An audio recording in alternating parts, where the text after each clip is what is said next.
go. Here we go. See if it goes through. Lily, can you see when it's live on Facebook on your side?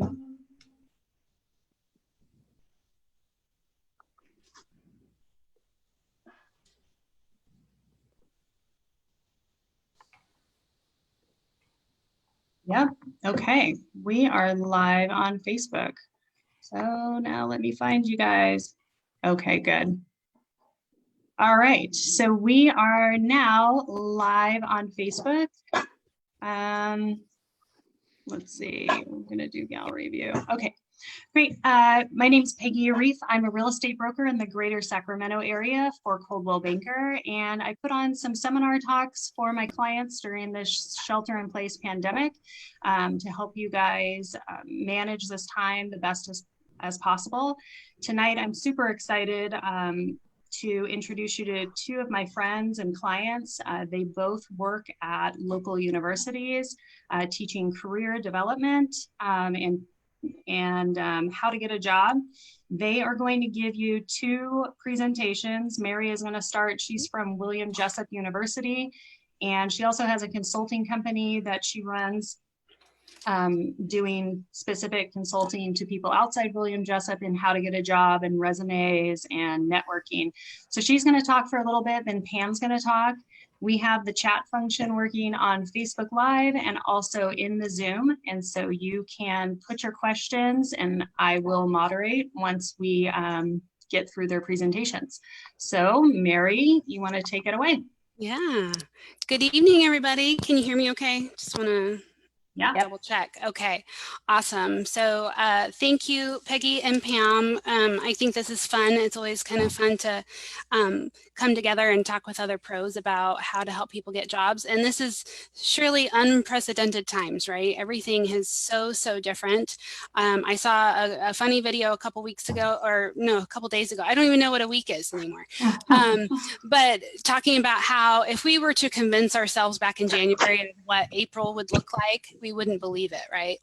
And so many things have changed. And so the stuff that I have tonight is really just kind of the bigger picture of what to do when you're faced with needing a job change. So I'm going to go ahead and share my screen and then go ahead and go through some slides that I have for you guys.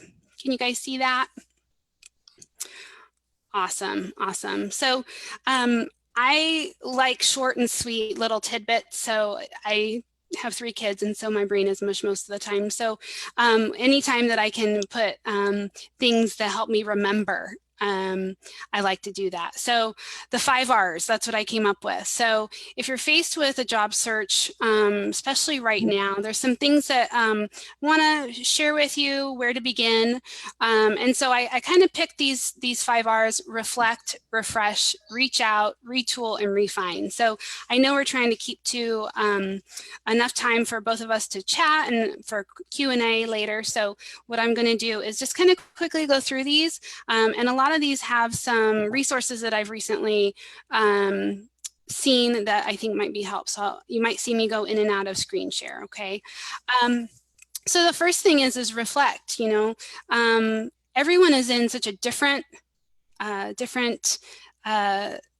mindset, a different circumstance. So some people have been just sent home and they are continuing to collect a paycheck and their jobs are secure. And then others have been really displaced by this in terms of layoffs, furloughs, or just losing a job completely. So some people might have a greater sense of urgency than others.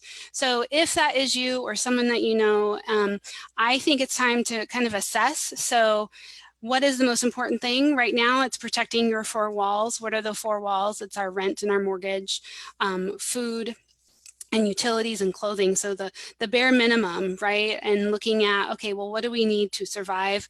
And looking at that. Some people, this might cause them to reassess their job. Maybe they took it home and it's just still not working. Maybe before the pandemic, things were feeling a little unsettled, like it might be time to move on. So that could be you. And it's natural to think, you know, is this a time to go? Anyone that has a job, that it's secure, I suggest stay. but explore and look at other options while you still have that income coming in. If you've met with the unfortunate reality of having to file for unemployment, I have the link there. The EDD actually has a really nice guide posted about dealing with unemployment claims during Corona. A couple things to highlight is that there are no certifications for unemployment happening right now, meaning you don't have to go back and show that you're actively seeking work. They're pushing those out. Now, I know that I've heard some rumors that there's been some delay there, but that guide there will help you kind of navigate that, okay? Assess for needs and desired industry. So if you want to switch to something else, what are the things what are the places, companies, industries that are having a boom right now? This is one of my favorite websites. So I'm going to switch screens real quick because this is really, really valuable. So hold on a second. All right, I got to get to my...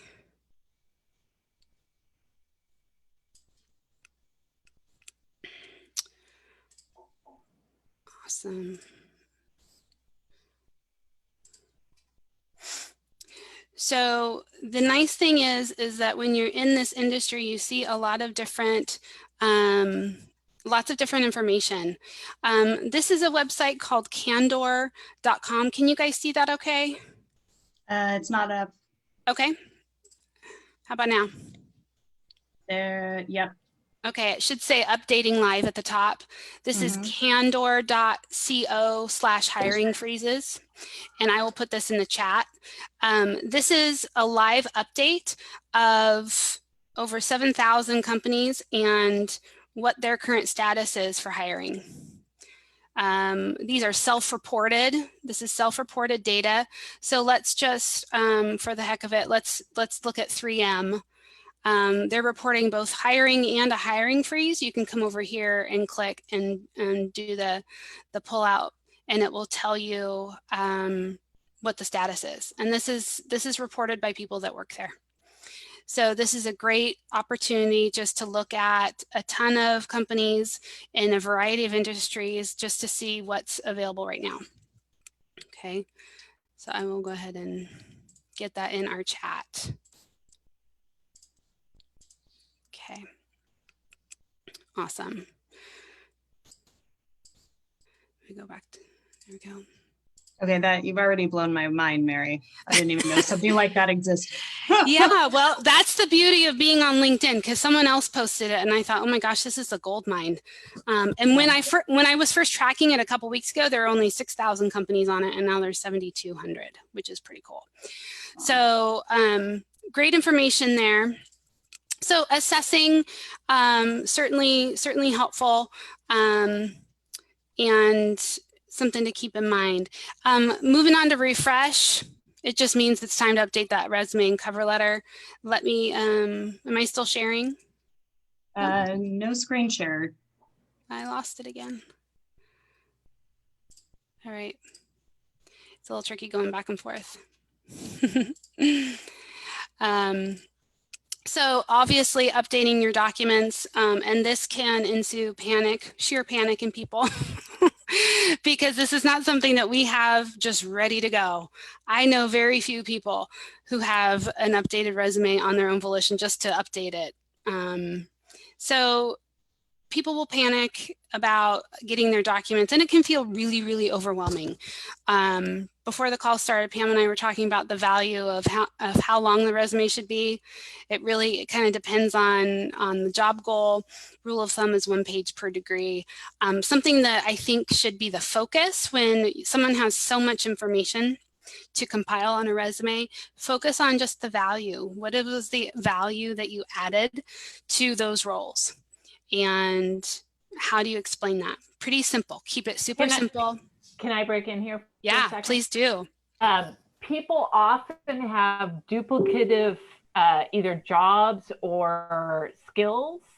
And so because it's good to have your complete list of jobs in there, if you put a skill set in one job and you did it in another job, you don't need to repeat that.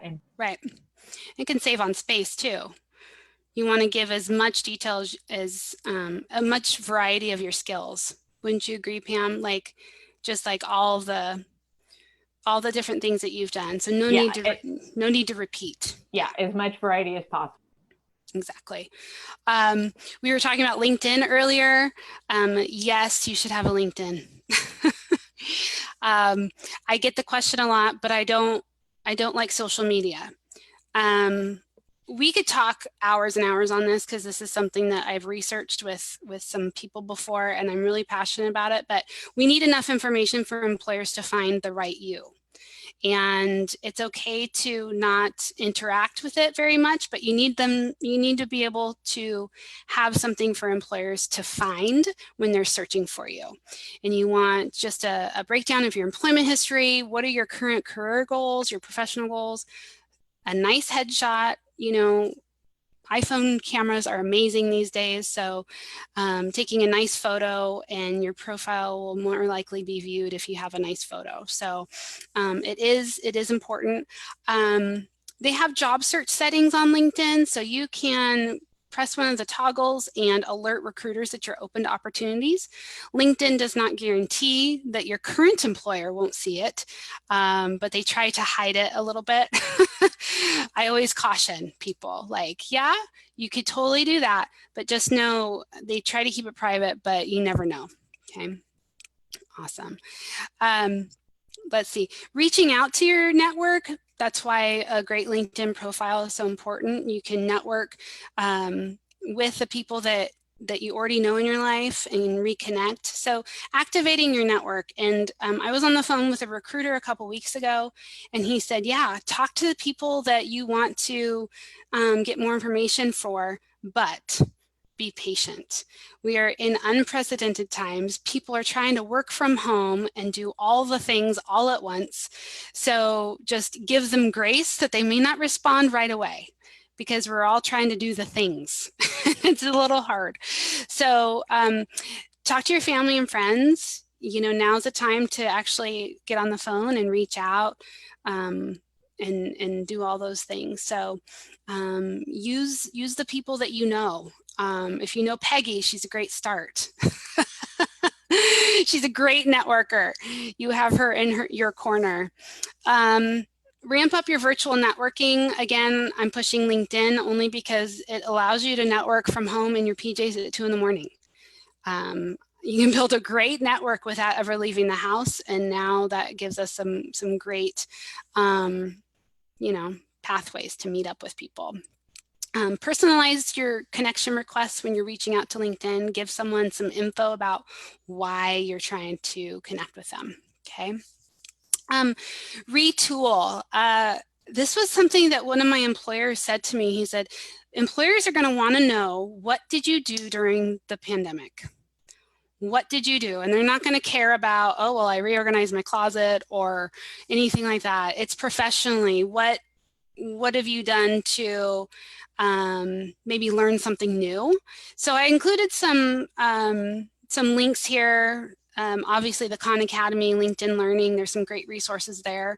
One that's totally free is the GCF Global, and that offers a ton of tech tutorials where you can earn a certificate, and it's totally free, and it's at your own pace. So say you want to brush up on your Excel skills, Excel, Outlook, those types of things, you can go on there, read through the tutorials, watch the same tutorials through their videos, and get a certificate showing that you've done that tutorial session, and you can throw that on your LinkedIn resume. So it shows that you're updating, and you want to track the progress. So Mary, so I work at a community college, and for the fall, certainly for the summer, we're all going online. Right. And for the fall, we're likely, I think, Sierra College, for example, is all online. Yep. Community colleges are such the best value in the world. Yep. And so, especially in California. And so this is a perfect time to if you're unemployed to investigate getting a certificate at a community college. So certificates are designed for people usually for people who already have a bachelor's degree, but for anyone really. And so you can get a certificate you don't have to do all the GE, and you can just get to the, career education stuff. But like, look at your local community college, and they're a great resource. Absolutely. There's so many things available now. It's pretty darn easy. I mean, the things that we can do and learn from YouTube alone. So there's a few ideas there. Reading or podcasting, listening to books, audiobooks. There's always something more that we could be doing. And then updating those things on your documents and LinkedIn. That's kind of obvious. And refine. So practice interviewing. I teach students how to do web interviews all the time, and I'm always enlightened by their inability to run the tech. I've had some really crazy things in the background of my students' web calls and stuff. And if this pandemic has taught us anything, is that we all need these tech skills. So rehearsing the video conferencing skills, practicing your narrative about your experience. I think that's a piece that a lot of people struggle with, is just how do I share what I've done? And how do I share how I have value? And it doesn't really come easily to a lot of people. And don't beat yourself up if it doesn't. It takes practice. So now's the time. So writing out your story. What are the things that you have been challenged with? And then what were those action steps? And what were those results of those things that you encountered on a job? And then how did you overcome them? That's what an employer really wants to know. So how can you share that? And it takes practice. I encourage my clients, write it out, type it out, talk it out. Voice memo yourself and have it emailed to yourself so that you can work through it. But just spend some time kind of walking through what you would say, and then get in front of the mirror, practice a Zoom call, and just refine it. And oh my goodness, your interview skills will just skyrocket. And I think no time like the present. Okay, my contact info is on here. I'll go ahead and throw my email on the chat, Peggy, okay? And then I'll also get some of those other links on there when I stop screen sharing.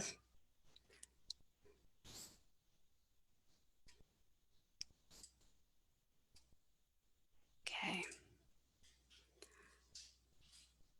Awesome. Okay, Mary, are you done then with Yep. your portion? Okay, Yep. So, something that we were talking about before everyone else joined the call, and I think I made this mistake when I was retooling my husband's resume. First of all, if you guys, before Pam jumps in and talks, if Pam can unmute herself to answer some questions. I myself. So, I go on probably 40 interviews a year, because I meet with, clients wanting to list their homes, or they're interviewing an agent, to represent them as a buyer. And so most people never get that volume of experience, right? Just interviewing for jobs because of the frequency. So I love that you talked about practicing that. But I've had a couple of experiences where, my husband has gotten a job at a company that he applied for numerous times online, right? And we filled out all the stuff. And then he ends up getting hired by a recruiter. And then he works in IT, and he'd be like clearing out a mail server, and there was his resume and all of his stuff. It's like, how much is the stuff that you're putting in when you see a job description, how much is that filtered out automatically and never gets to the hiring person's desk? And how can you be strategic in that? So Peggy, just to specifically address that question, and I think I'm going to mention this, so if I may duplicate this, you want to pull the language directly from the job ad and put it in your resume, your application, anything that you're doing. You want to actually pull the language, if the exact words they're using. This is something where, like, people, I had a student one time who asked me, like, oh, is this plagiarism? I'm like, not in this instance. You want to actually use the exact words. So if they say word perfect from way back in the day, you want to use word perfect. So that's not actually going to happen these days, but you know what I mean? Like you want to use the exact words that they're using in their job ad, and you want to save the job ad. Okay. Yep, absolutely. Good. And then about telling everybody, I mean, that's the one thing that you find out like months later, oh, so-and-so has been out of work. And like every time my husband's been part of a layoff, we have told everyone, like just told everyone immediately. Oh, Jeremy got laid off, and he once got a job because we told this neighbor who we walks by our house occasionally that he was out of work, and he worked out with a lady in the morning who was an assistant who was going to plug in a job on their website that morning. And so he went in to interview for the job. It's like that pride element that somebody is unemployed, that they don't speak up, is just shooting them in the foot. That's exactly Absolutely. it. So actually, Absolutely. I'm gonna, can I go ahead and start? Go for it. That's gonna pop me. So I have in the chat feature, I created, because I'm a librarian as my other job, I created a document, and people can, with the tips I'm doing. So if you, let me share my screen. Hold on a second. Oh, I like it. A lot of good stuff in there. Okay. Can you all see my screen? Yes. Yep. Okay. So I'm going to show you, let me pop this up. Can you all see that? So this is my version. Okay. This is so everybody knows how to do this. So it's a Google Doc, so anyone can get to it with that link. And all you have to do your own version, because I set it up so that people could type their own notes in the document as I was talking. So all you have to do is download. So you open it up, it's going to pop you here. You do file and then download, and then you can save it in whatever format. So Microsoft Word, things like that. And then you can download a copy and make notes as you go. So I set it up to do that. Awesome. So I'm going to let everybody do that. And then let me get back to, all right. I'm going to share that on Facebook, but I got to minimize my screen a little bit to do that. Sure.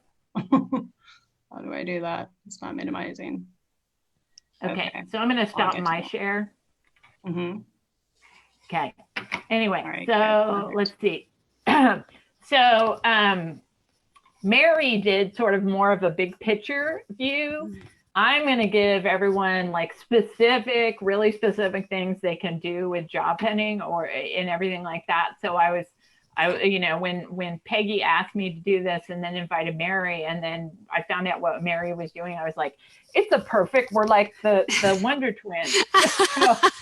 Like I love that. And everything. So I'm going to give all various specific hacks for job hunting that are extremely, because I'm a really practical person. I'm an INTJ if you do Myers-Briggs, as Peggy, which is one of the reasons why we get along so well. So I'm all about the really practical, like brass tacks sort of stuff. Okay, so here we go. So number one, go, and hopefully I think I'm going to go really fast because we're recording this and there's the handout. So and then we'll have time for questions. So I'm just going to go super fast. So number one, go the extra mile. So I'm going to give you a concrete example. When right now PDFs, I hope everyone knows what PDFs are. They're the application documents. They're usually fillable and you can do them on your computer. There was a time period when there were no typewriters, but they were not fillable.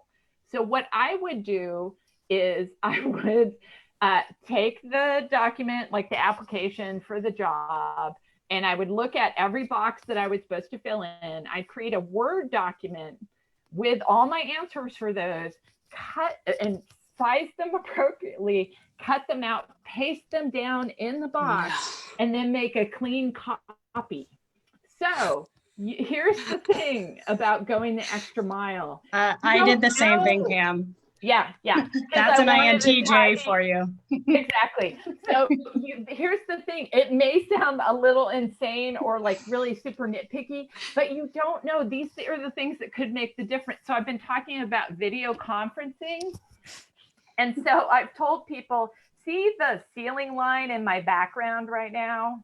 I've told people, number one, you're better off having like a virtual background potentially, or watch your background.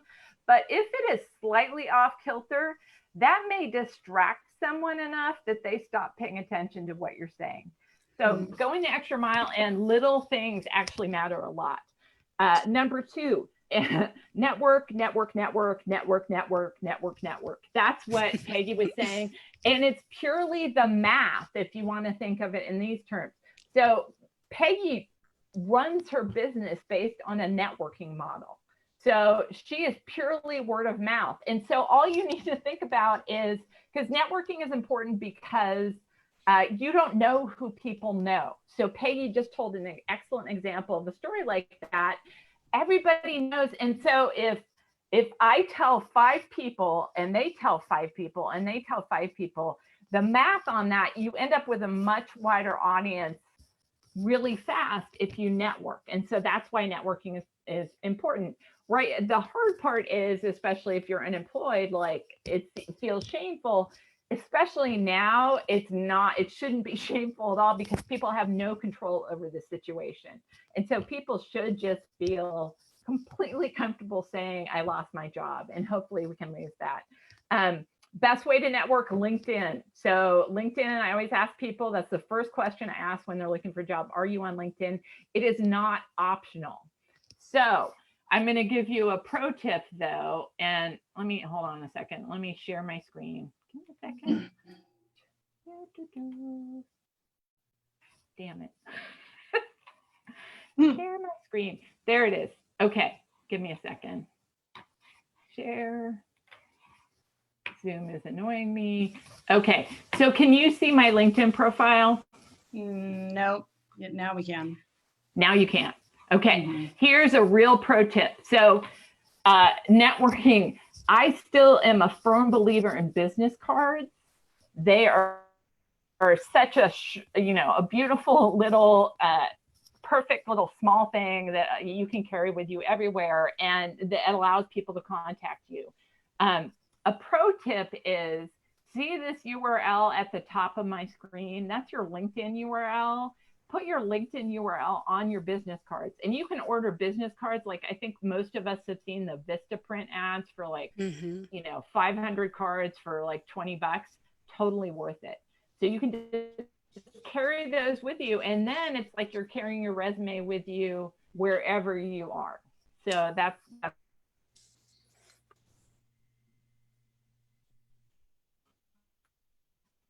in LinkedIn, and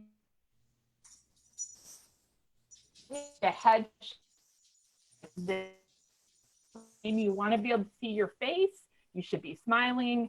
The background, like mine, I'm a librarian, so I have a librarian. I have like a librarian. But the smiling is the most important thing. And then a good tip is have know and love take photos.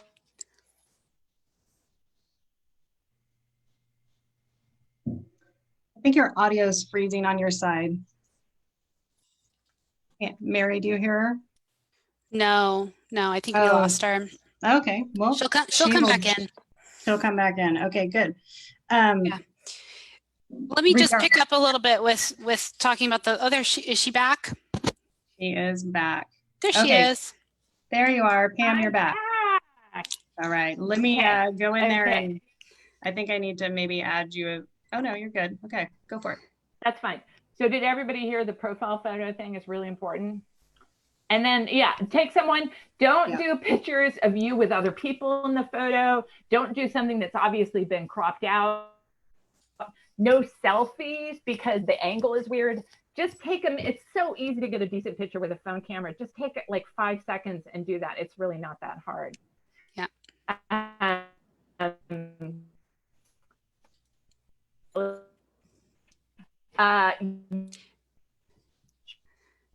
For getting a job. I think it's freezing up. Yeah, I think it's freezing up again, Pam.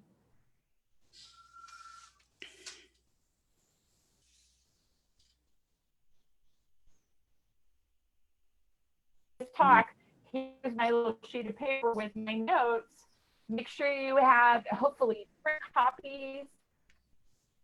Am I cutting out again? Yeah, you're cutting out. Yeah.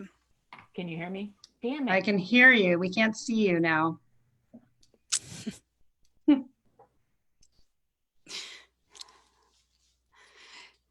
What Do she you, was, you want to go, Mary, based yeah, off her notes, and then when she gets good connectivity, we can hand it yep, back over for to her. sure.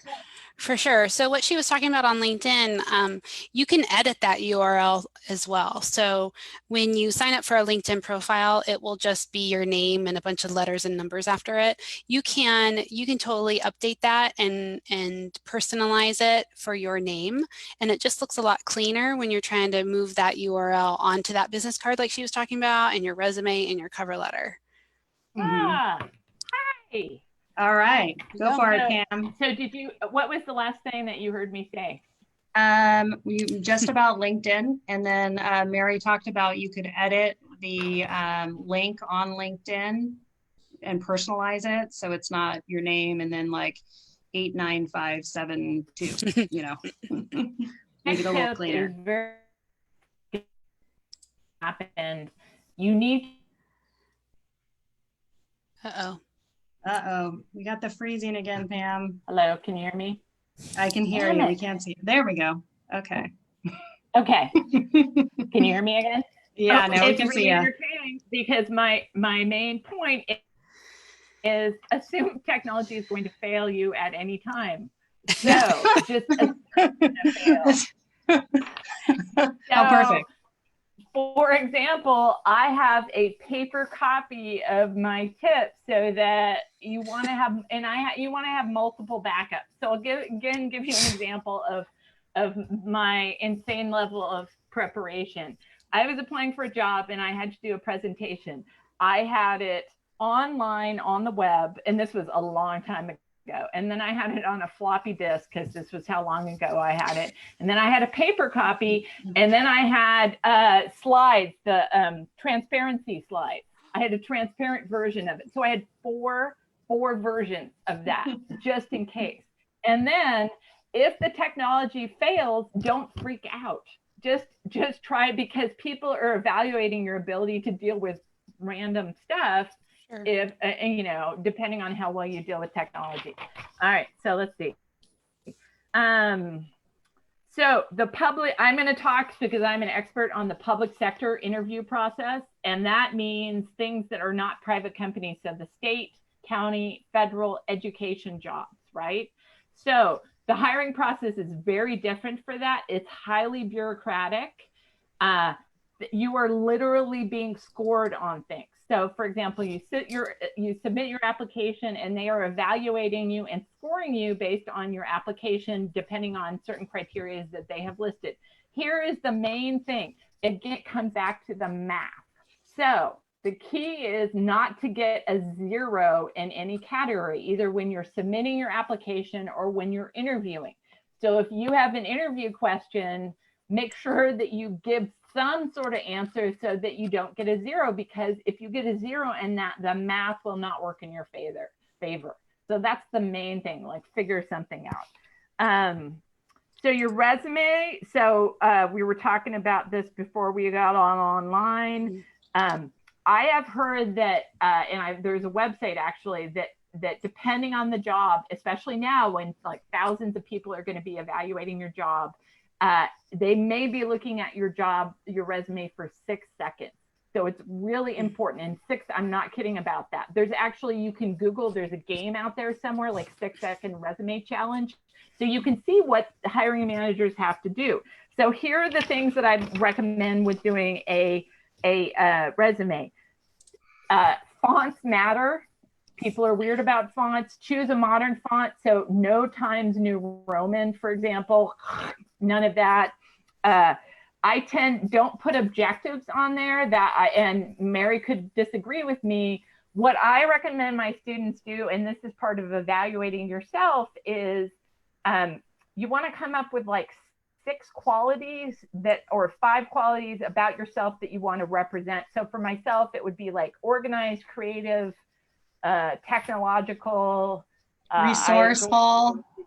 Resourceful, diversity, blah, blah, blah.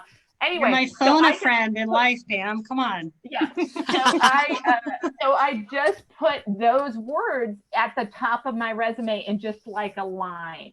And that sort of did it, because most objectives, because people are like searching for a job and, you know, blah, blah, blah, that will fulfill me. That is not about you. Like, that is not about the employer. That is about you. So you need to focus on what the employer is looking for. And then here are a couple of formatting tips. Get rid of all italics. Italics are tentative. You don't want italics when you're, you know, putting on your resume. And then the thing that people are scanning for in the resume is actually the job title, and people don't understand that. So you want to put the job title in bold, not the location that you worked. So, you know, I would highlight librarian, not Sacramento City College. And that's what people are scanning for. And so you want to make that easy to find. And then the 5 qualities you want to emphasize. For cover letter, the one that I really recommend, and it's a fairly new format, but it's brilliant, is something called a T-style cover letter. And there, you have to Google it, but it's perfect. So you take the, you know, do the normal top of the resume stuff, and then you have 2 columns. And on the left column, you pull the exact verbiage from the job of what they're looking for. And in the right column, you list how you meet those qualifications. So it makes it super easy for a hiring manager to just see your cover letter and like, boom, this person has what we need. You want to make sure you keep a copy of the job ad. That's your key to so many things. So what I always do is take the job ad when I've been looking for a job, and I will circle or highlight the things that I know they're looking for. So most librarian jobs, for example, are looking for some sort of public service thing. And so I want to make sure that I talk about that in my cover letter, my resume, if possible, or at least emphasize that in my resume. And then when I get to the interview portion, because my resume is going to be awesome, then I can emphasize those things in my interview. Let's see, pre-interview tricks. So I'm going to be silly and show an actual thing. So before the interview, your main job, right before the interview, show up 10 to 15 minutes early and distress as much as possible. And there's a whole TED talk about power pose that you can go into the bathroom and stand like this for 2 minutes, and you will feel a lot better, and you will feel more confident, and you will do better on the interview. You can also like, She's still there. you can raise, can you hear me again? You can raise your arms over your head if you want, but the hands on the hips, and just stand there for like 2 minutes, and it really does wonders. And then try to distress as much as possible. Listen to peppy music on the way to the interview. Get yourself in a good mood, because that's when you're going to do well. Make sure you do research about the company or organization. Oh, There shouldn't be anything that you, like at the end of the interview, I'll talk about this later, you need to ask questions. You shouldn't ask anything that is visible about anything that you could find on their website. So pull up their website, make it your best friend, dig in. If you mention something sort of deep into their website during the interview, like I noticed that, you know, your policies and procedures say, yada, yada, you will really pop at like, someone's like, wow, they really want this job. Okay. So for the interview, breathing. So I'm going to give you all a trick for breathing. So during the interview, everyone is going to be stressed out. They expect that. The key is to control your stress level. And a little nervousness is not a bad thing, because it sort of pops your energy a little more. So one of the few ways that you can literally control your stress level is to do breathing. So this is good for everybody right now. So you want to do a 4-4-4 pattern. So you breathe in for 4 seconds, you hold it for 4 seconds, and then you let it out super gently for 4 seconds. So you go. And so that will literally calm you down. So like my daughter has anxiety, and we've talked about doing this. one time I remember driving the car and she was freaking out over something. And I was like, do the breathing. She couldn't quite do it, but I did the breathing and it kept me from losing my bleep while we were driving around in the car. So I was able to, so it really works. The breathing thing, it really works. So when you it is because your mouth is filling in while your brain is trying to catch up. So the key to avoid is just talk a little more slowly. If you talk a little more slowly, it will slow that down. It has a couple of other side benefits. When we're nervous, we tend to talk more quickly and spin out. And so that will slow you down and it will help you prevent the So it's just slow down a little bit, and you're not going to sound like this. You're just going to slow down to a more normal speech, because during an interview, you're going to be stressed out and time will speed up.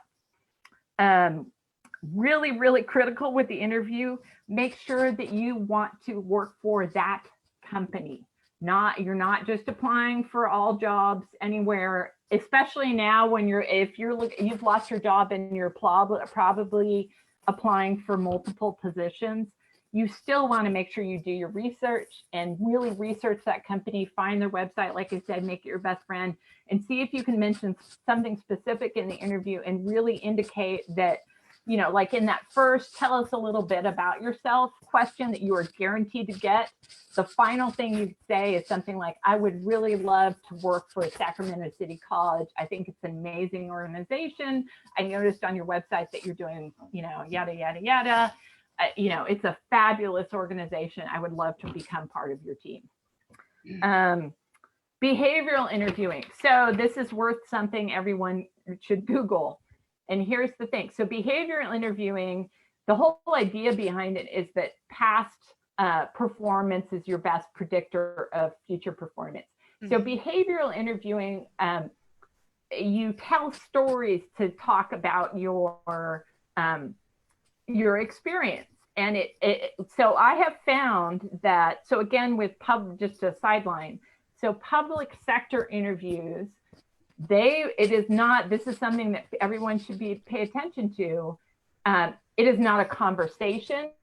They will not ask follow-up questions. They will ask the question and that is it, because they have to treat everybody the same way.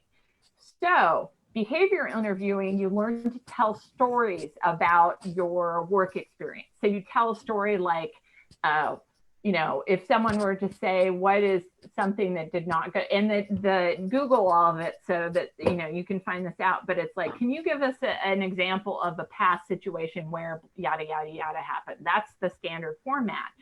And you're supposed to say, well, so one example is, I had to teach a session on being organized. I volunteered to teach a session on being organized for other staff members. And I was so organized that I was 1 hour late for that session and I messed up. So organized that I missed the session on teaching organization. So, but that's a concrete example. And the more details you include in your stories, the better off you are. So don't just talk about, I worked at Starbucks, talk about what Starbucks you worked at. So for example, if you worked at a Target Starbucks, we have all seen the Target Starbucks. We know what it's like. We know that they never have enough staff members. So I always feel really bad. So get really specific. And so what you want to do to save yourself time and energy is create a giant document with your stories. So the flow is you take the job ad, you figure out what your categories are, like public service, teamwork, everything like that. And then you write out a story for each category. And you want to keep those because that way you don't have to reinvent the wheel every time. You want to try to come up with something unique that you can talk about, because you got to remember when people are interviewing, they're like dealing with, like they're trapped in a fluorescent room for like days interviewing people. And so a unique story is really useful. So I had one student who had taught chess to children, and I'm like, oh my God, that's the best story ever. I know someone who like talked about his experience as a firefighter. Come up with something unique and that's going to help people remember you. And then always ask end of interview questions. So what's going to happen with the interview is they're going to ask you all the questions, and then they will always ask you, is there anything else you'd like to add, or any questions you have to ask? Number one, people often throw away that first part of, is there anything else you'd like to add? So people will often assume that they need to go quickly and everything. Interviewing is not about speed. You want to manage your time, but if you realize that you spaced out and you couldn't come up with an answer, or you forgot to mention really important experience during the interview, because our brains tend to shut down when we're stressed, at the end of the interview, you can say, oh, I wanted to mention I forgot to mention this during question, blah, blah, blah. I also did this, this, and this, and I have all this experience. So you want to do that. So you make sure you sell yourself one final time, and then always have a series of end of interview questions. You can Google this again and find lots of them. My favorite ones are, what sort of professional development opportunities do you have for staff members? That's a really positive one. And a really good one is actually, what do you love about your job? And that has a couple of benefits. Number one, it's a positive question, it leaves people on a good note. On the other side is, they always say that when you interview, you are actually interviewing the company. And that is true. If when you ask that question, people's body language changes and they stop making eye contact and start looking down, that is probably a bad work environment, and you may want to reevaluate whether you'd want to take that job even if you got it. So that's a really good one. And then let's see what else. Always thank people for their time. I still am a firm believer in writing either thank you notes, physical thank you notes, or email is actually just fine. You want to make sure everything's beautifully, all your grammar is good and everything like that. And then as soon as you leave the interview, sit in your car and take notes about everything all your interview, like write down the interview questions that they asked you as much as you possibly can. Write notes on things that you wish you'd done differently, and everything like that. A couple other things that I added. Especially now that people are going to be transitioning into new careers. So I teach a library program that trains people to work in libraries, and then I teach the job hunting class for that. So not everyone in the program, a lot of people do, but not everyone has library experience. Employers aren't looking for experience, they're looking for parallel skill sets. So if you've done technology somewhere else, technology in the library is great. If you have customer service skills, that's what the library wants, is customer service. It's not, they can always train you with the skills that you need and the specific things that you need, but like they are looking for the parallel skill sets. So if someone asks you, if one of the interview questions are for something that you don't know how to do, I always tell my students, never start with a negative. So never start your answer with, I don't know how to do that. You always start your answer with, I know how to do this thing over here and I'm awesome at it. Technically, I don't know how to do this, but I know that given my experience and all the awesome skills I have, I could do a fabulous job with this particular thing. And let me see, anything else? I did want to point out that in terms of places to find jobs right now, Mary mentioned EDD. So the state is actually a great employer right now. And unfortunately, because there's a huge, all the economy is crashing, EDD, which is the Employment Development Department, will be hiring like mad to deal with all the unemployment claims. So if anyone wants a job, that's actually a good place to look. So I think that is everything in my little things. Oh, and then in the document, I included a few books that I really recommend, and please buy them at your independent bookstore, your local independent bookstore. I just read an article on Amazon and I'm like, oh, it's killing all the bookstores and everything like that. Anyway, so I put links in there. So can everyone see this? Yep. So this is, and it's in the thing, you can see this is my copy. Can you see what I've done to my copy? Mm-hmm. Like, this is really one of the best practical books about specific tricks about how to talk to anyone, particularly if you're an introvert. So I know it seems people assume that I'm not an introvert, but I am. I need a lot of time to recharge. I just get really, you put me in something that I'm passionate about and I get all like, ah! So this one's really good. And again, it's in the document. This is another gem. It is networking for people who hate networking. So again, if you're an introvert, this is an awesome book. And then this one, it was like at Barnes and Noble. I got it, I don't know, fairly recently and everything like that. But it is about, it's technically for artists and everything. And it talks about your flow and like wanting to, do things. But this is what I've observed from like, I run my students through mock interviews. If you can shut down that voice in your head that is telling you that you are not good enough or anything like that, you will do so much better. And women in particular struggle with not self-deprecation and things like that. And so I'm always telling my students to, you're awesome. Just be honest about being awesome and everything like that. But yeah, I highlighted this one so much, there was so much. Anyway, so those are 3 books that I really recommend that for good, good job hunting books and everything, as well as the classic, What Color Is Your Parachute? And there are millions of resources online and everything like that. Yeah. But those are very specific, and the How to Talk to Anyone is really a gem. So that's it for me. So funny to have a librarian list off tons of books for us to read. I know, shocking. So shocking. I love books. So good.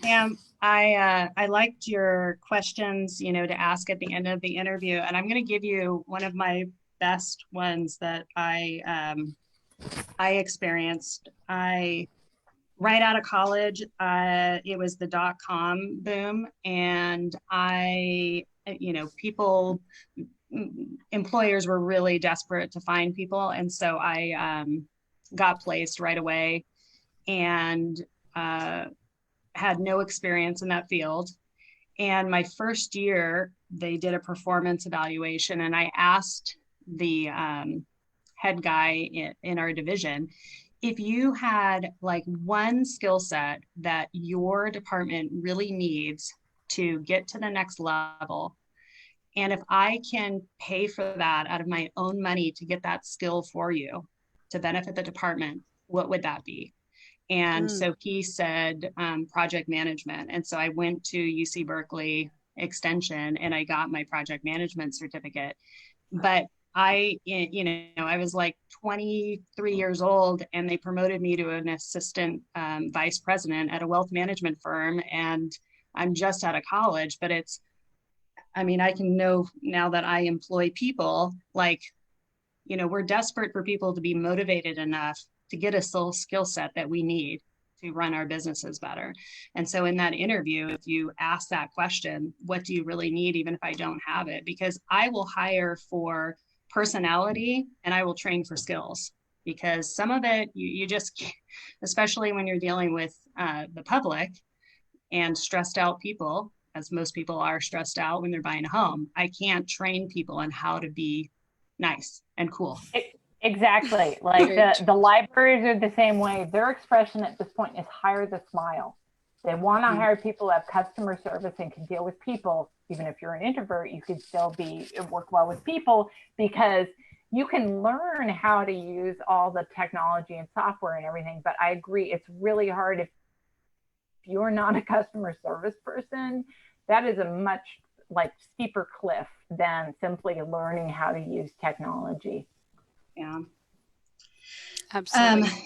So Mary, if you do resume building, right? Because that seems like, for me, that would be something that I would immediately offload to someone else to do. What does that process look like? So a lot of people will come to me and they're in a few different scenarios or 2 different camps. And it's usually, I think I need to update this because I feel like a change is coming on, or I needed this updated yesterday and I don't know what to do. And most of the people are in that camp. And so a lot of it comes down to, okay, well, what's the purpose of the document? What are you trying to do? Is this going to a specific person? If so, let's piece out that job description. Just like Pam was saying, what is that job description asking for? What do you know about the company? And we plug and play. That's where the majority of the work is for me when I'm writing resumes for people. Another part of it is them telling me their successes, right? I call them the home runs. What are those things that where you hit the ball out of the park, it was amazing, you added value, you learned that skill. Peggy, that was a great example of going and getting a marketable skill. What are the things that really set you apart? And here's the thing is they're not going to be the stuff that was in your job description usually. But the job description that you're applying to can be the guide to put all that stuff together. A lot of people are thrown off by format. I tell them, don't worry about format. Worry about format at the end. Get the crux of the information there. Do a brain dump. That's what I tell them. Do a brain dump. Anything and everything you could ever think about of that job, put it down. And when they have time to do it, I actually encourage them, do it over a couple days, because when you're working with executives and C-level folks like I have in the past, there's years of data that they could include, and it's overwhelming. We don't need to include everything, but we want to know, okay, what are those big pieces of value? And then in turn, it actually helps them with their interview process. So I challenge them, okay, you're writing it down, you're putting in this brain dump, but guess what? Those are your success stories. Right. And Pam, you mentioned that too, writing them down so that you can draw from them. It's so important. Yeah. And so you want to keep, like, especially actually applications, job applications. So like, especially if you're going for public sector job applications, keep a copy, both electronic and in person of, I have a binder and I didn't bring it with me, but I have a binder with everything in sheet protectors because I'm a librarian. But like and everything with like literally every application I have ever filled out since I was like started really entering the workforce, because applications are the biggest pain in the ass and they tend to ask things in slightly different formats. So like, how many hours did you work per month? How many hours did you work per year? And so once you figured it out one time, you do not want to have to renew the fail. So just hold on to that. So you want to essentially be prepared. And especially right now, you want to set up a job hunting portfolio. So that should include all your applications, and you need electronic and in person. And you want print copies in case, something happens. So you want print copies of everything. So you want your resume, cover letter, you want copies of your transcripts. If you're in a field where like there's always typing requirements, having typing certificate on file, you want to have it ready to go, because especially, for example, again, library field. So public libraries will post, and this is actually true of a lot of things. They'll post something on one of the websites, like for K-12, it's EdJoin is the big website for K-12 jobs. And they'll say, we'll take the first, it's either going to close by Friday at 5 p.m. or the first 500 applications. Well, especially entry-level jobs you will get a ton of applications for that. You need to have all your stuff ready to go. So yeah, you need to have everything ready to go. So just at this point, have a print copy and then have a folder or multiple folders online with all your stuff ready to go. And then like Mary was saying it's the same thing I actually tell my students in terms of building a resume is I'm like, create a giant Google Doc. And this is an easy way to start. And just create a Google Doc. Don't worry about formatting, because you do that at the very end. Just, again, do the brain dump. And the easiest way to start is just start by putting down the names of your job titles. And then you may have to Google stuff that you did a long time ago. Like, I don't remember what that company is for, but get it all in one giant document and then start filling in information And then the more detail, the better. So again, like the Starbucks thing, like same thing, like I've had students who were like, well, I processed library materials. Like, what materials did you process? Like, did you process CDs, or did you process books, or did you process, you know, whatever? More detail is better because it helps anchor things in people's brain. So that's one of the reasons why writing out stories is better. And then just one other thing about interviewing, because I always emphasize this, you are guaranteed to know at least 2 of the interview questions that you're going to get. The first one and the last one. The first one is always going to be some version of tell us a little bit about yourself. So you need to have that spiel ready to go. And the last one is going to be that anything you'd like to add or any questions you'd like to ask. And then everything else so you need stories that you can plug into different categories. So you need a team building story, an attention to detail story. They're really only about 10 major categories that are cross board for almost any job. And you should have a story for each of those. And it's really not that hard to figure out. Yeah. What they are. And so you start out writing a story and then just keep adding detail to it. And then the other thing is you want to, especially the tell us a little bit about yourself thing, you want to say it out loud. So when I've interviewed for jobs, I'll practice that as I'm driving around in my car. I'll practice my tell us a little bit about yourself. And you need to say it out loud because you will hear things that you're like, oh no, that's really not how I want to phrase it.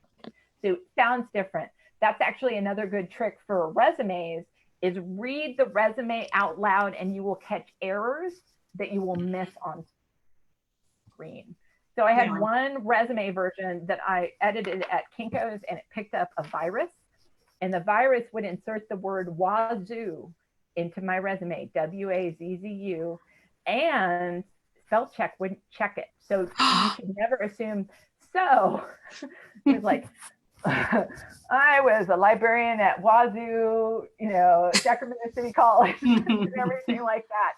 So you really need to, I always tell people, try to print a copy out if you have an access to a printer, and have people actually read your document and give it to multiple people.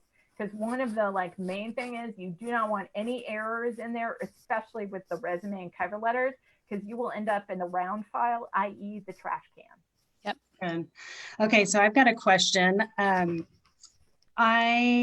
I notice a lot of people, I feel this way, and I experience this talking to clients, that they really don't like what they do for a living.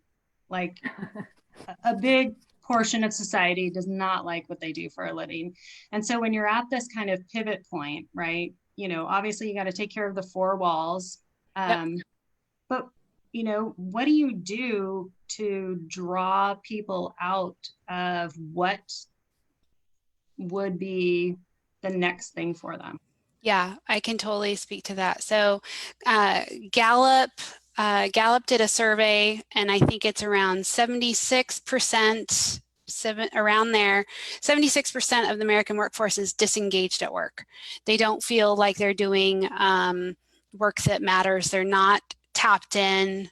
They're not doing a lot of the things that they love. So I hear that a lot of people, that they get stuck into jobs just because they have the mortgage. I hear that a lot. They get into something for a long time and they kind of get stuck. I think there's a few reasons why that happens, Peggy. We get comfortable. We get busy just raising our families, and we don't move on because we're busy with the personal life, right? And we don't take the bull by the horns in terms of our career management and seek out new opportunities. And so what that does when we don't do that, it becomes stagnant. We become kind of stuck and kind of bored, and things become very mediocre, usually, because there's some sense of burnout that goes along with that. So when I have clients that are just like, I'm stuck, I know I need a change, but I don't know what it is. I first have to assess, do we need a job like yesterday, or do we have time to explore? And I tell people, hey, you stay in the position that you have, even though it may not be completely what you want. That's okay. That makes you normal. But what makes you set apart is the fact that you are taking strides to do something about it. So assessing and asking yourself, well, what are the things that really light my fire? What are the parts of the job that I really, really, truly enjoy? Figure out what those are, write them down. Why are they so important to you? And then what are the things that kind of feel a little scratchy? I like to use that verb. What are the things that are uncomfortable that you're like, if I could change something, this is what it would be, right? And here's the thing, no, there is no perfect job out there. There's no perfect job that has the combination of everything that we love and all our passions rolled up into one job title. It just doesn't exist. And so we have to let go of this assumption that, well, my passion has to be tied 100% to our employment. That's not necessarily the case. It doesn't have to be that way. And nor should it. I like to caution people there, it shouldn't be. You know, we are meant to do more than work. So it's okay to do things above and beyond something different. And I have a lot of clients who have done, this is my day job and I'm good at it. It doesn't rock my world, but I have this other thing that I'm doing that really gets me through, that motivates me, is my kind of my zen. So it's okay. It's okay to let go of that perfect picture of what we have really put a pressure on ourselves in the American society to have it all rolled up into one job. So I think we need to let go of that a little bit, but then assess appropriately, okay, what's working? What are the things that you really like? And then how can you infuse more of that into your job? And maybe it's simple conversation of moving departments or moving managers, right? I think people forget that you can look at what's in your immediate future, like what's right in front of you. The path of least resistance, right, to make changes could be within the same job. Maybe it's shifting to a new department, a different agency with the state, or you know, asking to do something else, right? So I think that's part of it. Of course, if someone is out of work and we're in crisis mode, that's a completely different conversation. Mhm. And just to tag on to what Mary said, specific to working for the state, the key with any of the public sector jobs, meaning government jobs, is to get a job in the organization where you want. So if you want to work for the state of California, get a job in the state of California in some agency at some level. Once you're in that system, it is infinitely easier to move around the bureaucracy once you're in for a variety of reasons. But the key is to, if you want a job for the state, and the state, you know, there's some actually really decent jobs in the state, and the benefits are really good, and the retirement is really good, and it actually can be a really decent gig. The key is you need to get a job somewhere in the state. And then once you're in there, you can move around. And that's true in most of the public sector jobs. And this is a perfect lead-in. I was actually on LinkedIn earlier today, and someone that I'm connected to posted that there is a Work for the State of California webinar, and I'm going to post the details here in the chat. It's a free webinar on Friday afternoon hosted by someone that works for Caltrans, and you can send in an email and they'll send you the Zoom link for that free webinar on how to get a job with the state of California. Again, it just was on my LinkedIn feed. That's the beauty of LinkedIn. You follow things and things just show up. You don't have to go for it. It just comes to your screen. So I'll go ahead and post that. You can go ahead and email that career info email address. And it's this Friday on Zoom. So some really great information from other people that are in it as well. And I will tell you, with any sort of public sector job, you really have to dot your I's and cross your T's, cross your I's and dot your T's. You have to do exactly what they say. And the application is the most important part of the state resume. I mean, the state application, the actual application is what they look at. They may not look at your resume. Or even take it, or even take it. So you really need to follow directions really carefully. So if they say no, if they don't mention a resume, don't send a resume. If they send, say, include all five, all of your transcripts, include all your transcripts, do exactly what they say, because it is bureaucratic and everything. But they are also some of the more stable jobs in the area as well. So that's another benefit is, the state, even when the economic downturn was happening, state workers were not losing their jobs completely. They were getting furloughed, but they, many of them didn't lose their jobs. And certainly in this area, it's actually one of the bigger employers. Yeah. Pam, I had this experience with a client where she interviewed at the state water board for kind of a high up position.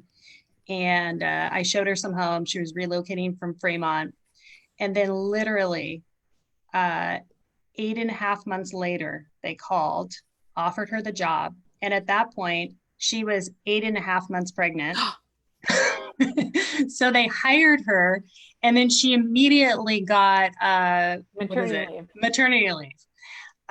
So I was, is that the norm for the state process? I mean, should you be expecting that you are going to be waiting for 2 months, 3 months, 9 months?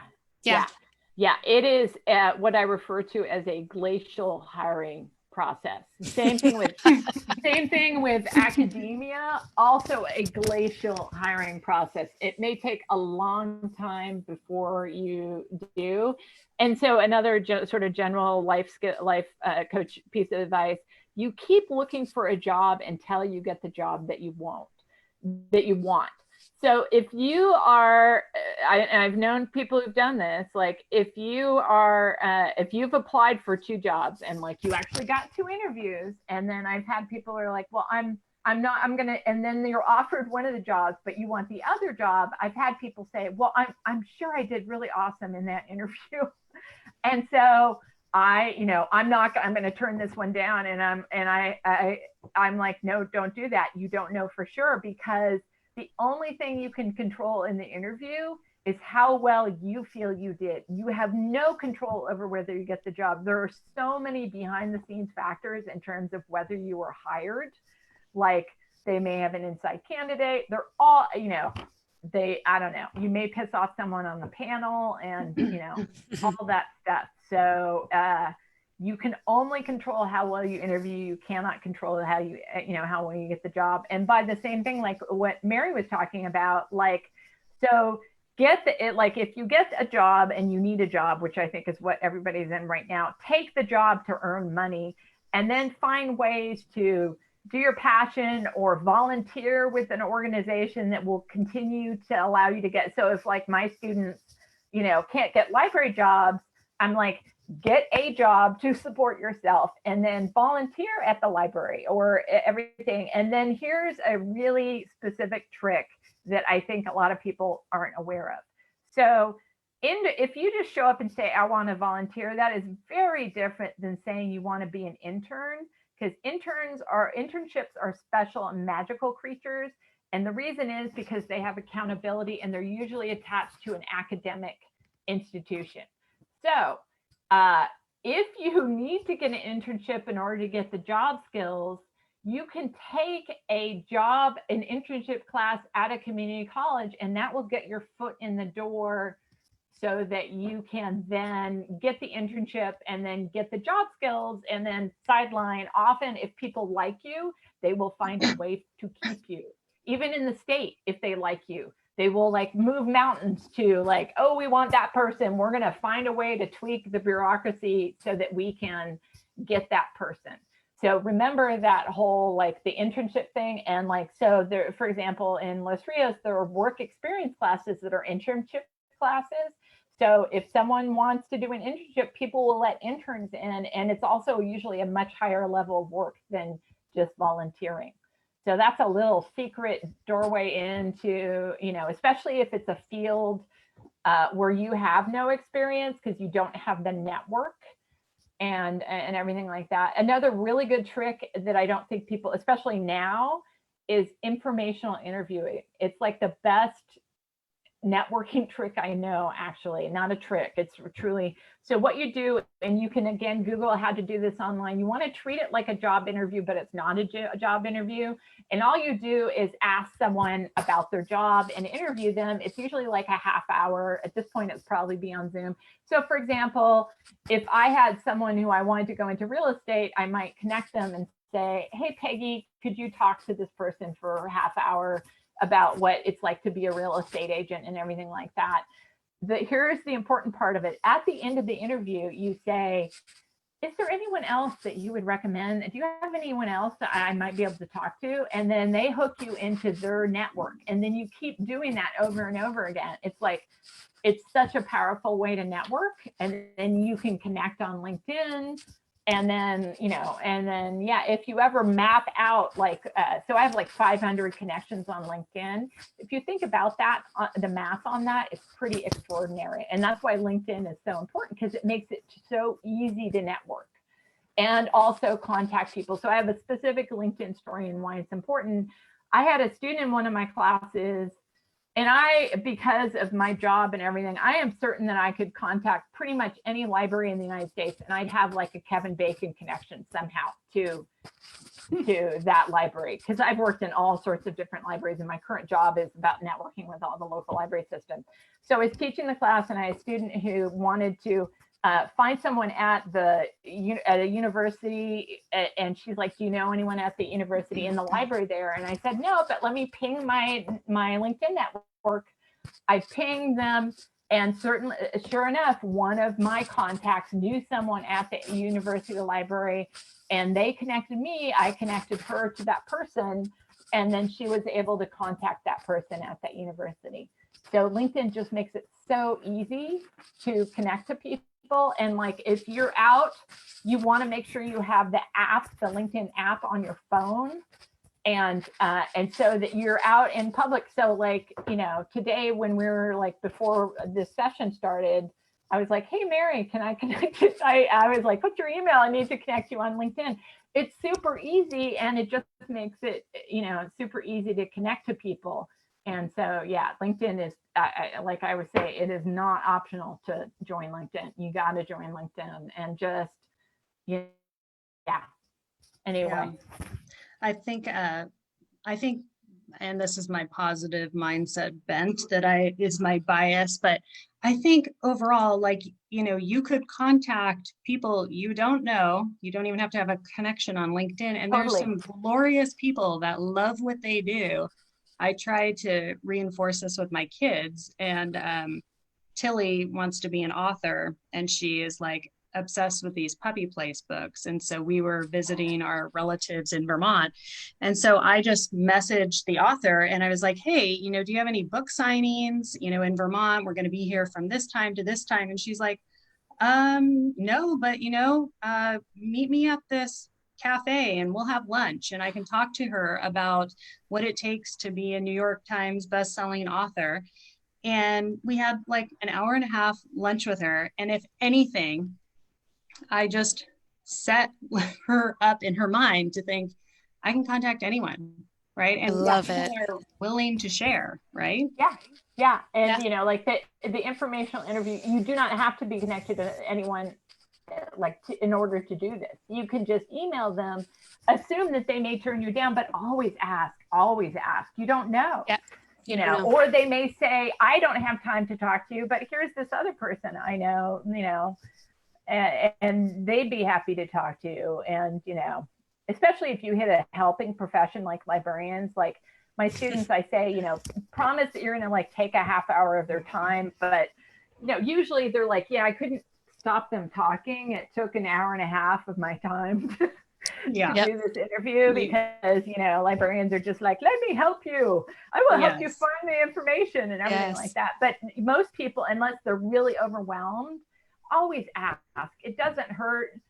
Just make sure you do it in a pleasant way, and it's not going to do any harm. And it could totally be, you never know what the connection is going to be that could start you on a path. Yep. Yeah. It just takes one connection.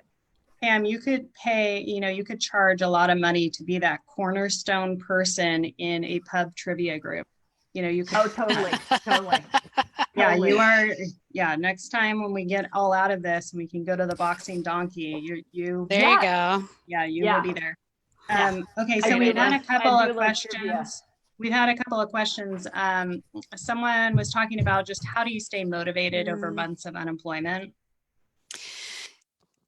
I'll go ahead and chime in on that. It's hard because when you go in through the process and you don't hear anything, we tend to overthink what's really happening, in that, gosh, they reviewed my stuff and I'm not, and any number of mental tapes can chime in, right? I'm not good enough. I'm never going to get a job. And we kind of go on this downhill. Exactly. Your inner critic tends to get in there and think about all the things that are not, probably have anything to do with the reason why you didn't get the job.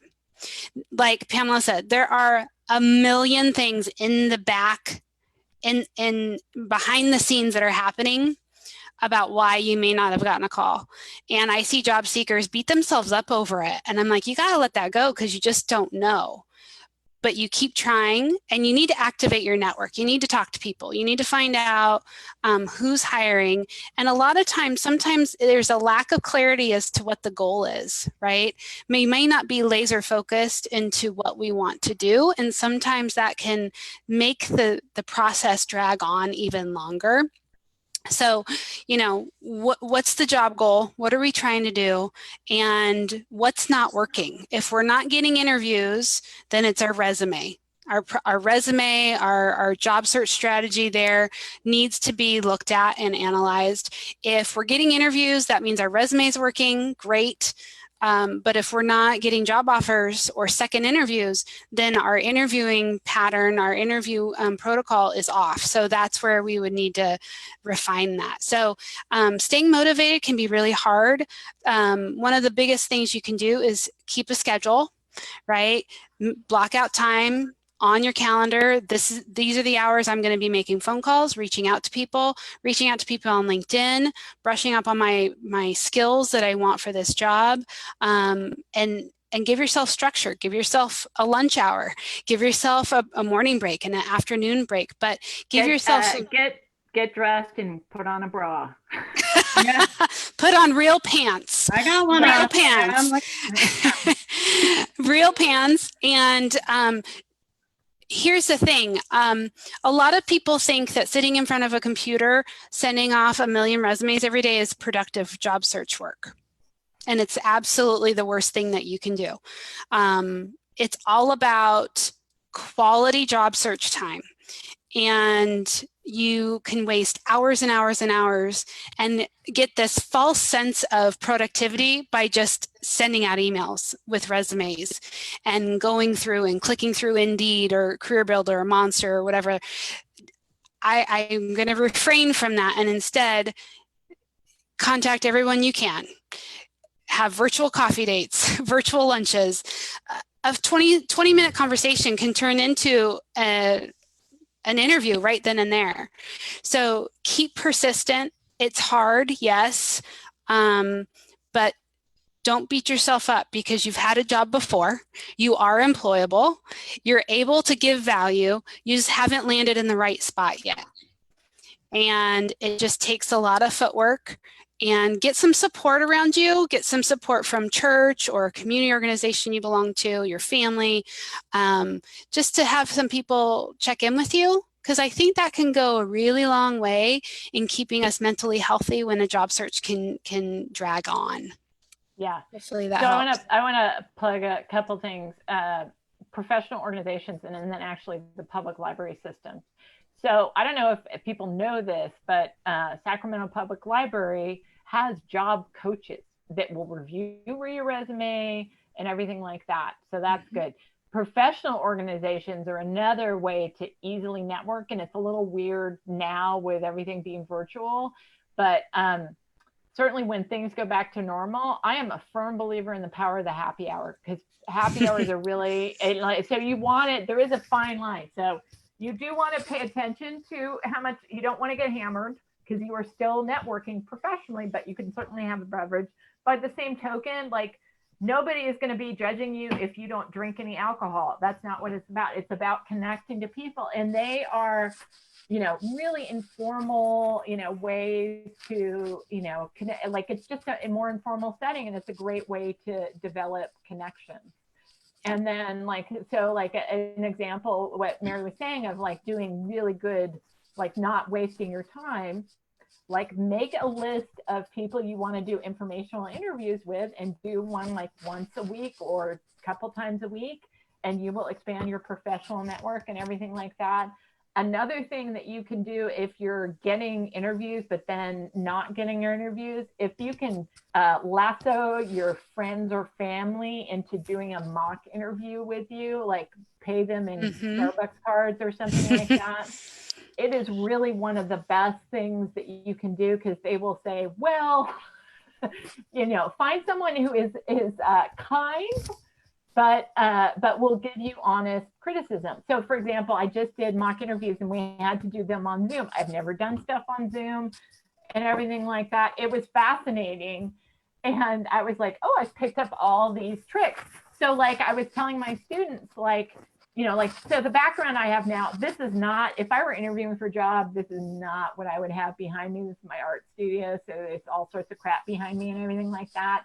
But you want to actually, for like, especially figuring out your video setup, do a video setup with someone who will give you really note, like you want to find that person who's going to notice things that you may not realize are a problem. So I had like a student who was like in a spinny chair, and he was doing this during the whole interview. And I'm like, yeah, so I had to tell him that and everything. You want to find the nitpicky person who's willing to give you kind, like, okay, your background sucks. You need, and this is really important for Zoom interviewing. We could do a whole session on Zoom interviewing. Like, number one, again, assume the technology is going to fail. So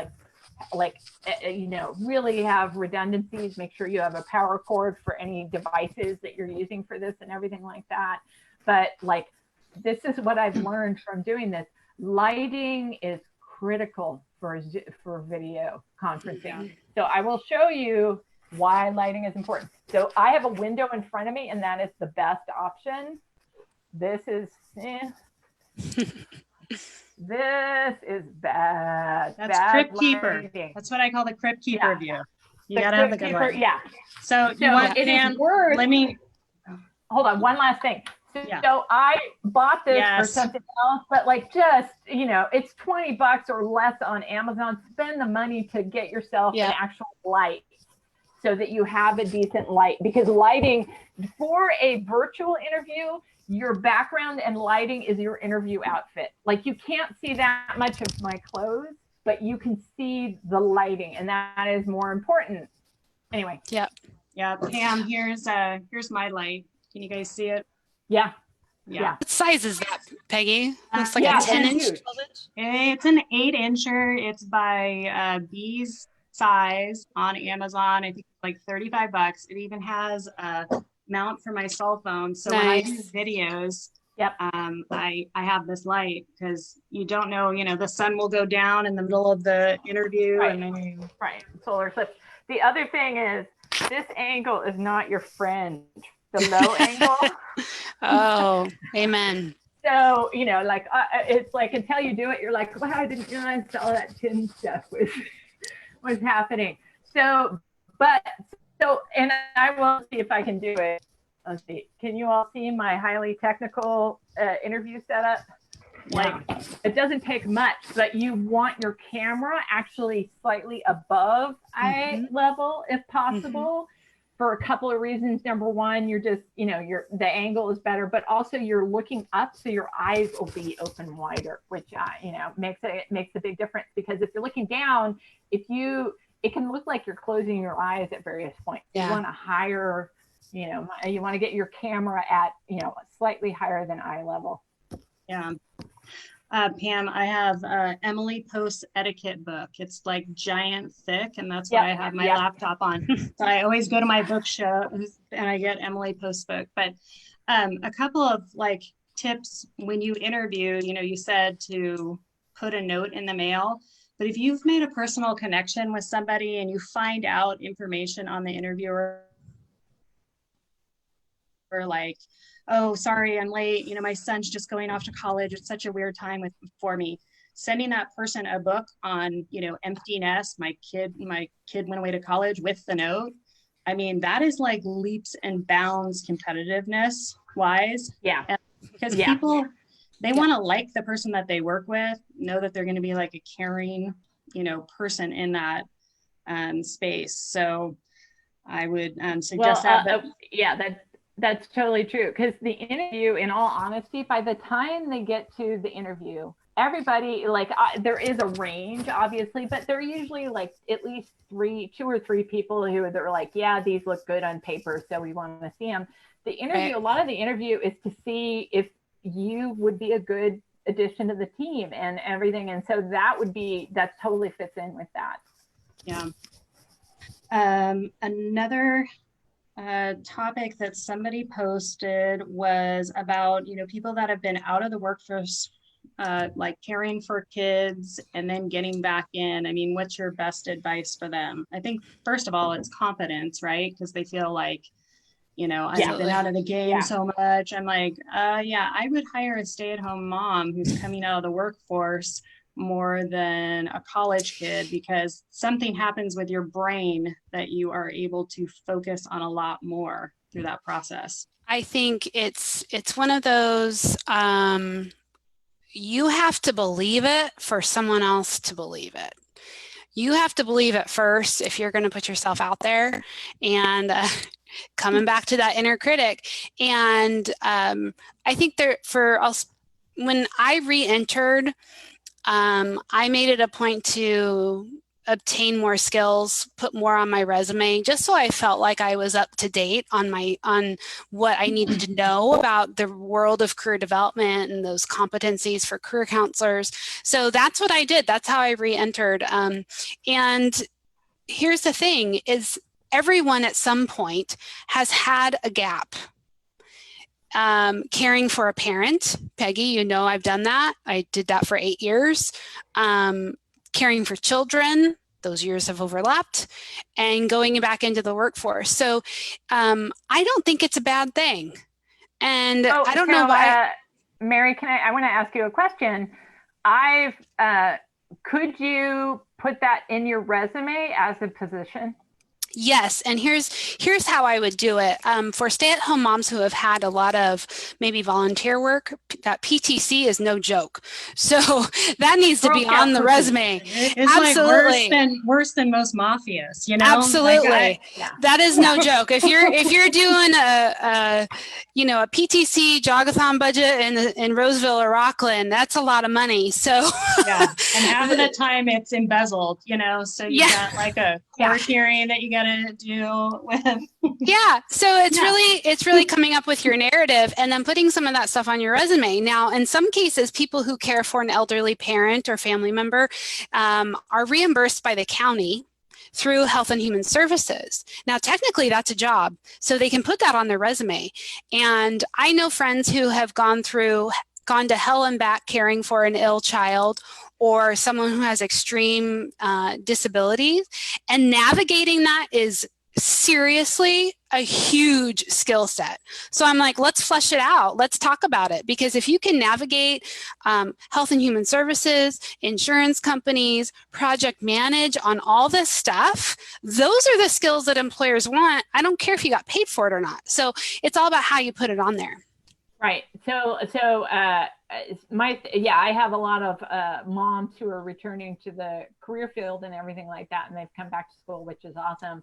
And they're like, well, I haven't done much. And I'm like, did you volunteer? And they're like, yeah. And I'm like, well, put that in your resume. Absolutely. And here's how you do it. You put it in the chronological order with everything else. You just make sure it's labeled as like volunteer. Mm-hmm. It doesn't matter if you got paid for it or not. It's still experience. It's still skills that are valuable to an employer. And usually that doesn't come into play, that differentiation between paid and unpaid, until maybe the application. But even now, I don't see a lot of applications that require you to distinguish if you were paid or unpaid. That's kind of an old trend. So it's in your chronology, and so go with it. Yeah, because you don't want to have a huge hole in your experience with no explanation of what was going on. Right. That's really the key, is you need to be able to explain it. And then and if they don't understand that gap or that time to care for someone that you love, then I would question whether or not you want to work for them. Yeah. So here is some advice though for the younger people who may be watching this. The real key is try not to completely drop out of the workforce if you can, because that just makes it easier when you're ready to go. Like, drop out in terms of like not having paid employment. Just makes it a little easier. So do something. And actually it doesn't even have to be paid. Like find a way to volunteer. Do something so that something outside of your house is really what it comes down to. It doesn't matter what it is. It's some sort of work outside your house. And like when we were talking about the PTC stuff, Girl Scout, I always am like, if you were the Girl Scout cookie mom, put that on your resume. Good Lord. I was that 1 year. That is crazy. Like you've got financial stuff. There's all sorts of stuff in being the Girl Scout cookie mom. So, but or a troop leader or whatever, or Boy Scouts, the moms or dads who have done Boy Scouts, those leadership things, those church leadership roles, all of that matters. Yeah. But back to networking, I have never met anyone who did not get a job at some point in their life because of networking. Yeah. Like just that really is the key. That is the key to everything. And so, and just make sure people know that you're looking for a job. And like, if you happen to hit someone like me, who's like a connector, like I'm obsessed with like Peggy knows this because I'm always like recommending things to her, like, oh, Peggy, you should go check out blah, blah, blah, and everything like that. And I recommend Peggy all the time. And so you want to, if you can find someone who when you're friends, there's Tipping Point. Is it Tipping Point by Malcolm Gladwell? Yeah. He talks about mavens and connectors. And mavens are the people who know stuff, and connectors are the people who connect people. I'm sort of a combination of both, but you want because you're an INTJ, work right? And hope that I know. It's the best personality type in Myers-Briggs. Exactly. Hey now. Hey. Okay, so here's that you're leading me into one of my deep tricks when I'm trying to figure out if a client is going to be a good referrer or not, because you can do a great job in real estate. The client likes you, but they're just not referring type, right? So when I'm dealing with a client in a transaction, I'll say, so Jeremy and I want to go to a great restaurant. It's our anniversary. What would you recommend? And some, people that are not necessarily connectors or whatever, they'll say, well, I think there's a Mexican restaurant. I've been to a couple of times. It was pretty good. Now a connector, a Pam or a Mary will say, okay, you need to go to this restaurant. Don't let them sit you here. Sit them in the back. Make sure you order the elote. It is amazing. And so if I encounter a client like that, I know they're going to be a great referral source for me because they are just built to connect. And so when you're trying to find a job, just because you meet with people and talk to people and they like you and they don't bring you in, give you introductions or jobs, they may just not be the connector type. And so you can kind of feel out and you can ask your family members or your friends, maybe they suck at referring or getting someone, and say, who is the best connector that they can at least connect you to a connector that could do it. And this is a great little book. It's the Little Black Book of Connections. 6.5 assets for networking your way to rich relationships. This is a good favorite, and it's easy to read. File that away. Yeah. But I mean, if I was young and hip and cool and early in my career, I would find the most awesome company to work for. right? Just like a cool company to work for, take a job, and then work my way throughout the organization. What's your thoughts, Pam? Mary? Yeah. Do it. Do it. Say yes. Just try and it. Try it. Figure it out as you go. Yeah. Right. And then another piece of like, especially women saying, "Oh, I'm not good enough." Like if someone says, "Oh, you should do this," people don't say that if they don't think you can handle it. Like it's the whole, I like to give my students, if either of you read Bossy Pants by Tina Fey, it's hysterically funny. Yeah, I love Anyway, anything Tina Fey. She has a whole page in there on the rules of improv, which are yes and. Oh, So that is how you should be operating in the world. When people ask you if you want to do something, just say yes. Like, unless there's some really like concrete reason, like, well, I don't have the money to fly to Mexico, but just say yes, because you don't know where it's going to lead you. And then offer try to add on to what they have offered you. So people will not ask you to do stuff if they don't think you're competent. Like if people say, like I asked one of my former students every year to be a graduation speaker for my program's graduation. And I know it completely freaks them out, but I'm like, just say yes. And I point this out to my students all the time. I would not ask you to be the graduation speaker if I didn't think that you would do a great job. So just say yes. Yep. Yeah, good. Okay. Any final thoughts that you guys have? We covered so many things. So many things. Give for those that are looking for a job or facing uncertainty, know that you're not alone in that, because a lot of people are facing that, and reach out to your people, whoever those are, whether you need to pick up the phone, email, do a Marco Polo, do a FaceTime, do a Zoom, but rely on the people in your network for your mental health as well as your job search, because it really is about those relationships and making those connections. All the other stuff is just to support the activity, right? But what it really comes down to is just reaching out and talking to people and building those connections. Don't be afraid of it. And then adding on to that, you have to get on LinkedIn, because it just makes it so much easier to do that. And there are so many more people open to connect now because we're all home. And in fact, today I connected with somebody. He sent me a message. He said, "Hey, I want to know about that." He wants to know about Strength Finder. And I said, "Hey, send me an invitation. Let's talk on the phone. Let's get on a call or whatever and talk about it." He's in Ohio. How in the world would I have known him?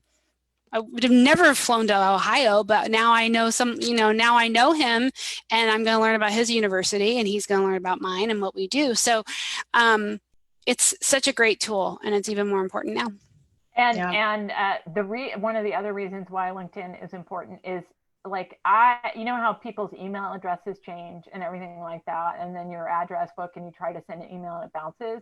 The beauty of LinkedIn is you don't have to worry about that, because they maintain all that from their end, and they'll change anything. And so once you're in there and connected to someone, you're not going to lose that connection because you've lost track of their contact information. So like, when all this goes back to normal, who knows, I may ping Mary and say, "Hey, you want to come talk to my class?" And she could ping me, I could go talk to her class and everything like that. And, it just makes it easy because we're connected on LinkedIn, and I don't have to, like, what is their email address? I don't know.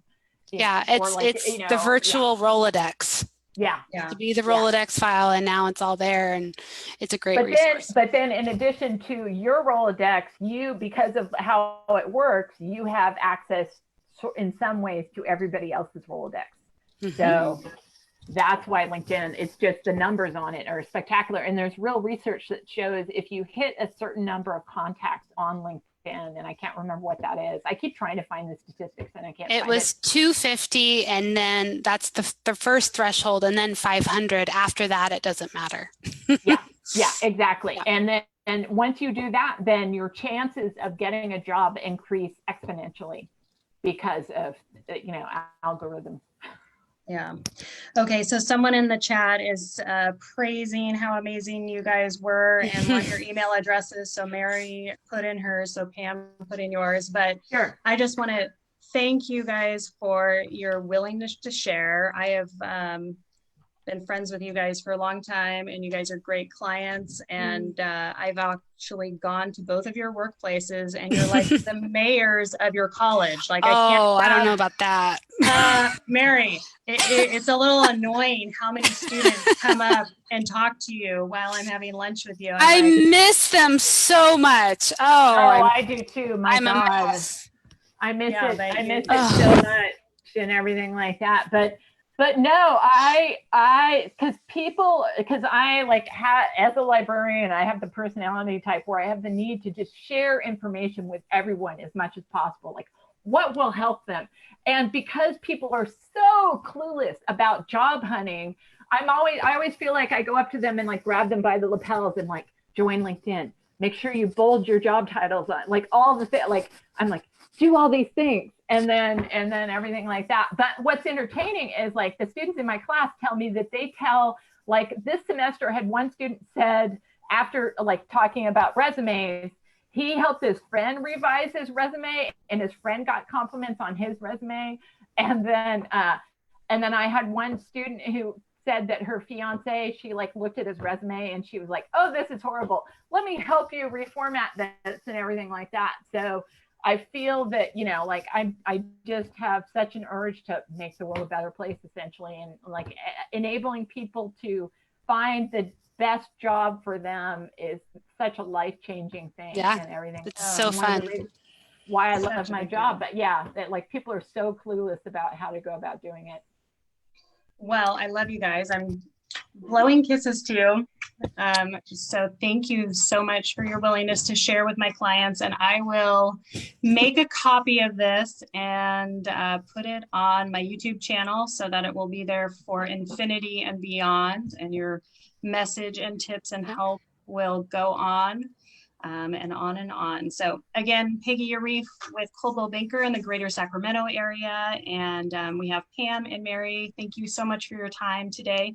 And I hope you guys all get great jobs. I know that there's a lot of industries flailing, but then there's a lot of industries that are hiring right now. And don't get discouraged, even if you make a pivot to something else to keep it going. I mean, action leads to opportunity, leads to more action. I mean, people are always surprised. And one other hint is, as a business owner, there's a great organization called Business Network International. There are groups all over the nation, and you can go to one of their meetings, and sometimes they'll have 30 or 40 business owners there, and you can network at those events for free. You just go onto their website and you can find all of their different groups, but that would be a good place to go to network. And they have meetings online, so during this time. Awesome. All right. Thank you, girls. Thank you. All right. Bye, Pam. Bye, Mary. Bye, guys. Bye. Nice to meet you, Mary. You too. Bye, everybody. All right. Bye. Bye.